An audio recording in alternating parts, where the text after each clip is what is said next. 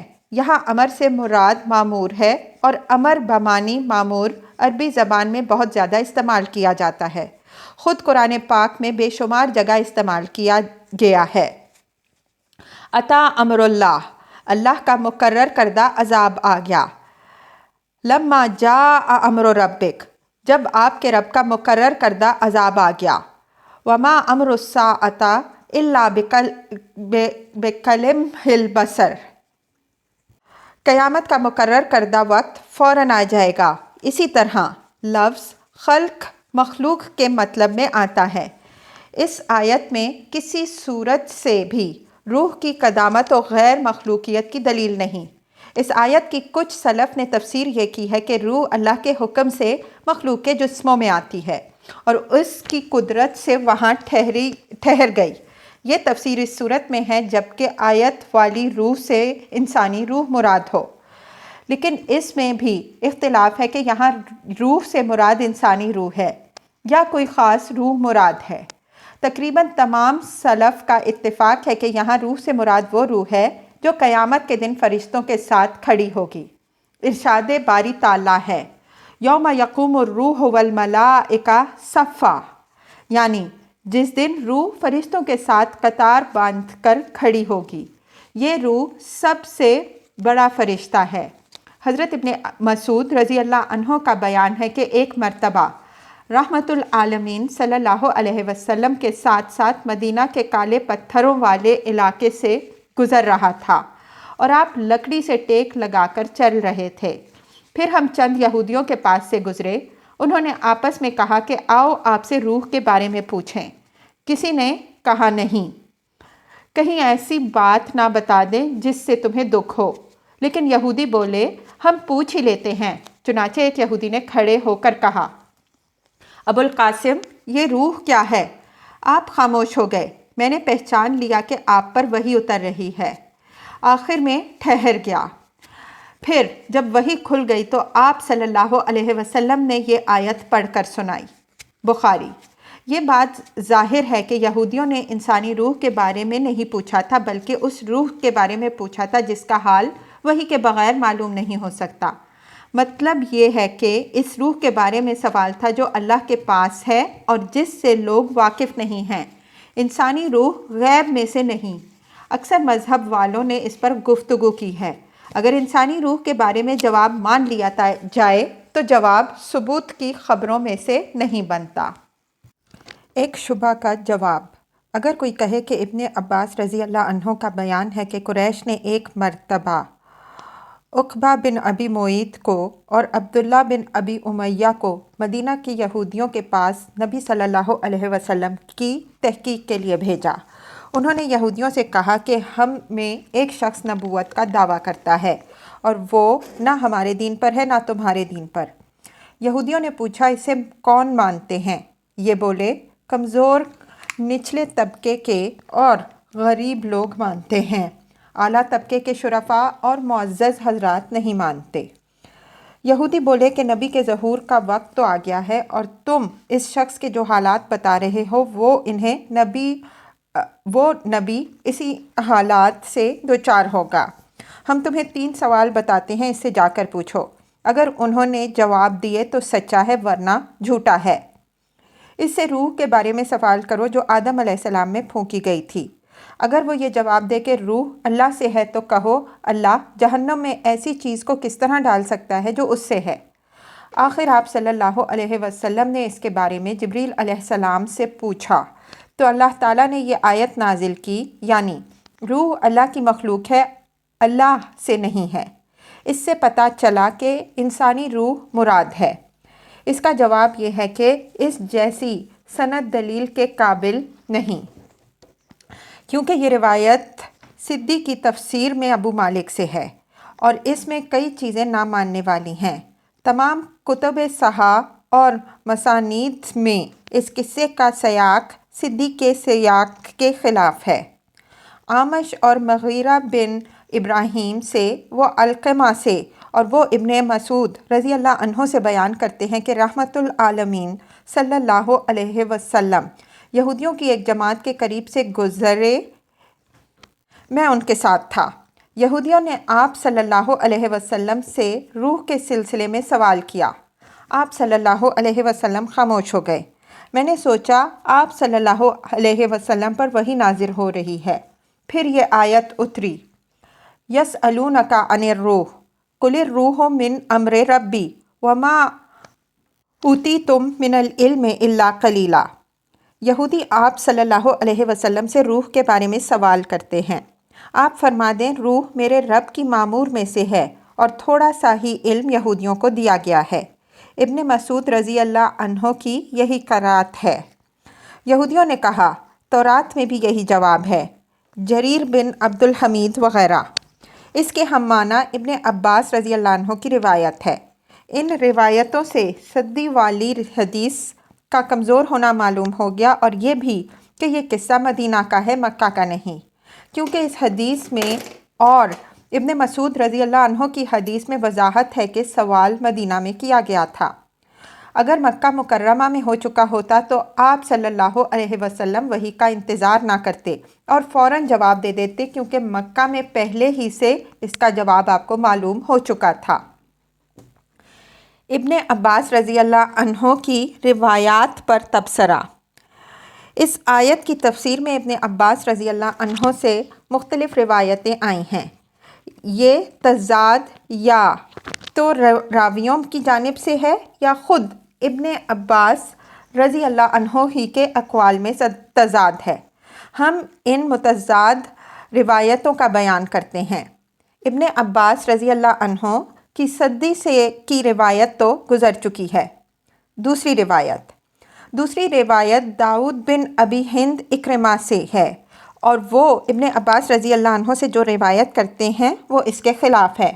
خود داؤد کی اس روایت میں تضاد ہے، چنانچہ مسروق رحمہ اللہ اور ابراہیم رحمہ اللہ یحییٰ بن زکریہ رحمہ اللہ سے اور وہ داؤد سے روایت کرتے ہیں کہ محمد بن نصر مروزی اس طرح بیان کرتے ہیں، اسحاق یحییٰ بن زکریہ داؤد اکرمہ۔ ابن عباس رضی اللہ عنہ کا بیان ہے کہ قریش نے یہودیوں سے کہا کہ ہمیں کچھ دو تاکہ ہم اس شخص سے سوال کریں، تو انہوں نے کہا روح کے بارے میں سوال کرو۔ اس پر یہ آیت نازل ہوئی۔ یہ ابن عباس رضی اللہ عنہ کی پہلی روایت کے اور ابن مسعود رضی اللہ عنہ کی روایت کے مخالف ہے۔ تیسری روایت، حشیم ابو بشر مجاہد ابن عباس رضی اللہ عنہ، آپ بیان کر دیں کہ روح کے اللہ کے امر ہونے سے ایک امر ہے اور اللہ کی مخلوق میں سے ایک مخلوق ہے اور اس کی انسانی شکلوں کی طرح صورتیں ہیں۔ آسمان سے جو فرشتہ اترتا ہے اس کے ساتھ ایک روح ہوتی ہے۔ اس روایت سے معلوم ہوا کہ یہ روح انسانی روح کے علاوہ ہے۔ چوتھی روایت عبدالسلام بن حرب خصیف مجاہد ابن عباس رضی اللہ عنہ سے ہے۔ آیت کی تفسیر میں روح قرآن میں بمنزلہ لفظ کن ہے۔ آپ وہی جواب دیں گے جو آپ کے رب نے سنا دیا۔ پھر یہی روایت طریق خصیف سے اکرمہ سے اور اکرمہ ابن عباس رضی اللہ عنہ سے بیان کرتے ہیں کہ آپ 4 چیزوں کی تفسیر بیان نہیں کیا کرتے تھے: رفیم غسلین، روح اور وَسَخَّرَ لَكُم مَّا فِي السَّمَاوَاتِ وَمَا فِي الْأَرْضِ جَمِيعًا مِّنْهُ۔ 5ویں روایت، ضحاک ابن عباس رضی اللہ عنہ سے روایت ہے کہ یہودیوں نے رحمت العالمین صلی اللہ علیہ وسلم سے روح کے بارے میں سوال کیا۔ آپ صلی اللہ علیہ وسلم نے فرمایا، اللہ تعالیٰ نے فرمایا